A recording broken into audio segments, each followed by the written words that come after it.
Drugs దందా చేసిన వాళ్లకు ఆయన వత్తాసు పలుకుతున్నారని మండిపడ్డారు. అన్నపూర్ణ ఆంధ్రప్రదేశ్గా ఉన్న రాష్ట్రాన్ని గంజాయి ఆంధ్రప్రదేశ్గా మార్చిన ఘనత జగన్దేనని విమర్శలు ఎక్కుపెట్టారు. స్కూల్ పిల్లల బ్యాగుల్లోకి కూడా దాన్ని చేర్చిన ఘనత వారికే దక్కుతుందని విమర్శించారు. డ్రగ్స్ గంజాయిపై వైసీపీ హయాంలో ఒక్క సమీక్ష అయినా చేశారా అని అనిత ప్రశ్నించారు.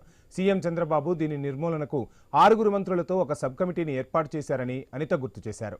ఏపీలో ఈగల్ వ్యవస్థను స్థాపించాక ఏడాదిన్నరలో జీరో గంజాయిగా మార్చామని తెలిపారు హోంమంత్రి అనిత.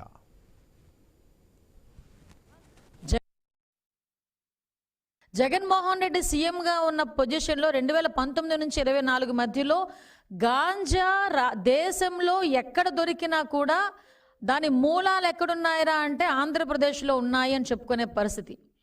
డ్రగ్స్ దేశంలో ఎక్కడ దొరికినా దాని మూలాలు ఎక్కడున్నాయి అంటే ఆంధ్రప్రదేశ్లో ఉన్నాయి అని చెప్పుకునే పరిస్థితి. అన్నపూర్ణ ఆంధ్రప్రదేశ్గా ఉన్న ఈ రాష్ట్రాన్ని గాంజా ఆంధ్రప్రదేశ్గా మార్చేసి స్కూల్ పిల్లల బ్యాగుల్లోకి కూడా గాంజాయిని చేర్చిన ఘనత జగన్మోహన్ రెడ్డిది. ఆ రోజు నుంచి ఈ రోజు వరకు కూడా ఒక్కసారి మనం వెనకాతలకు తిరిగి చూసుకుంటే ఎన్ని డ్రగ్స్ దందాలండి, ఎన్ని గాంజాలండి.